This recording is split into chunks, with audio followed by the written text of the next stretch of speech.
नमस्कार देशवासी। 15 अगस्त आया और हमने बड़ी शान से अपने घरों, ऑफिसों और संस्थानों में तिरंगा फहराया। लेकिन 15 अगस्त के बाद इस तिरंगे का क्या करें? क्या इसे उतार कर कहीं भी रख सकते हैं? क्या इसे रात में भी फहरा सकते हैं? और अगर तिरंगा गंदा हो जाए या फट जाए तो क्या इसे सामान्य कचरे की तरफ फेंका जा सकता है? इन सवालों के जवाब हर भारतीय को पता होना चाहिए। तो सबसे पहले आपके लिए 3 सवाल। क्या तिरंगा रात में फहरा सकते हैं? क्या तिरंगा पूरे साल फहरा सकते हैं? और तीसरा, अगर तिरंगा खराब या फट जाए तो उसका क्या करना चाहिए?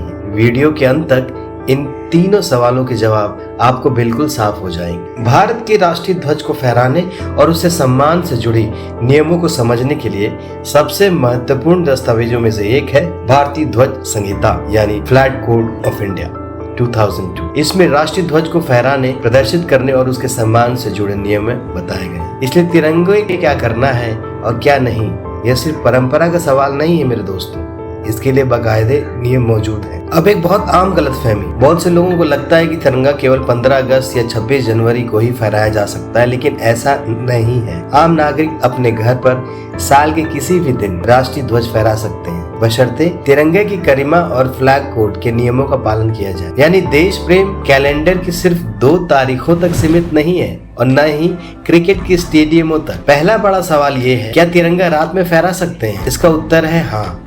नियमों में बदलाव के बाद आम नागरिक के घर या खुले स्थान पर राष्ट्रीय ध्वज को दिन और रात दोनों समय फहराया जा सकता है। इसलिए यह पुरानी धारणा कि सूर्यास्त होते ही हर स्थिति में तिरंगा उतारना जरूरी है, अब ये सही नहीं है। लेकिन एक बात कभी नहीं बदलती, तिरंगे का सम्मान। अब उस स्थिति की बात करते हैं जो 15 अगस्त के बाद अक्सर दिखाई देती है। अगर आपका तिरंगा फट गया है, खराब हो गया है या ऐसी स्थिति में है कि उसे सम्मान पूर्वक प्रदर्शित नहीं किया जा सकता, तो उसे फहराते नहीं रहना चाहिए। राष्ट्रीय ध्वज कोई सामान्य सजावटी वस्तु नहीं है मेरे दोस्त, इसलिए खराब तिरंगे को सड़क पर, जमीन पर, कूड़ेदान में छोड़ देना बिल्कुल उचित नहीं है। खास बात मैं बच्चों से भी कह रहा हूँ कि जब भी आप तिरंगा फहराएं, उसे सम्मान पूर्वक तरीके से डिस्पोज करें अगर आप उसे दोबारा यूज नहीं करना चाहते। तिरंगे को संभालते समय कुछ बहुत साधारण लेकिन महत्वपूर्ण बातें याद रखें। उसे जमीन को छूने न दें, उसे ऐसी जगह न रखें जहां उसका अपमान हो, उसे मैला या क्षतिग्रस्त अवस्था में प्रदर्शित बिल्कुल न करें और इस्तेमाल के बाद उसे सम्मान पूर्वक संभाल कर,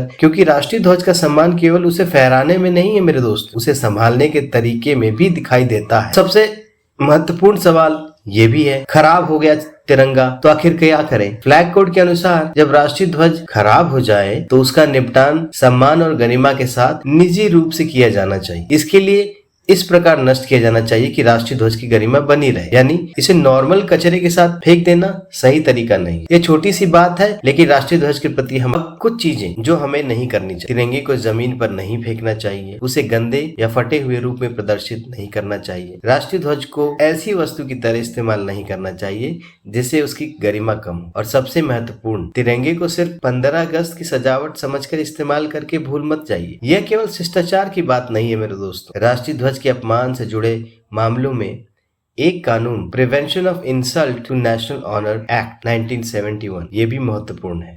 राष्ट्रीय ध्वज के कुछ प्रकार के जानबूझकर किए गए अपमान कानून के तहत अपराध हो सकते हैं। इसलिए तिरंगों के नियमों को जानना सिर्फ जानकारी नहीं, ये हमारी जिम्मेदारी भी है। आते जाते तिरंगे से जुड़ी कुछ काम की बातें फिर से याद कर लेते हैं। मुझे पता है आप लोगों को मालूम होगा, लेकिन इसे दोहरा ले। फैक्ट नंबर 1, तिरंगा केवल 15 अगस्त और 26 जनवरी के लिए नहीं है। हम नागरिक इसे पूरे साल फहरा सकते हैं। नियमों में बदलाव के बाद इसे दिन और रात दोनों समय फहराया जा सकता है। फैक्ट नंबर 3, अगर तिरंगा खराब या क्षतिग्रस्त हो जाए तो उसे सामान्य कचरे में नहीं फेंकना चाहिए, उसका निपटान समान तरीके और गरिमा के साथ किया जाना चाहिए। तो अगली बार जब आप तिरंगा फहराएं, उसे उतारने और संभालने की जिम्मेदारी भी उसी सम्मान से निभाइए। अगर इस वीडियो को आपको ऐसी कोई जानकारी मिली हो जो आपको पहले नहीं पता, तो इसे अपने दोस्तों और परिवार के साथ जरूर शेयर की, क्योंकि तिरंगे का सम्मान केवल भावना से नहीं, सही जानकारी से भी होता है। ऐसी ही छोटी लेकिन काम की बातें जानने के लिए मेरे चैनल को सब्सक्राइब करना न भूलें। मैं फिर मिलूंगा एक और काम की बात के साथ। तब तक के लिए जय हिंद, जय भारत।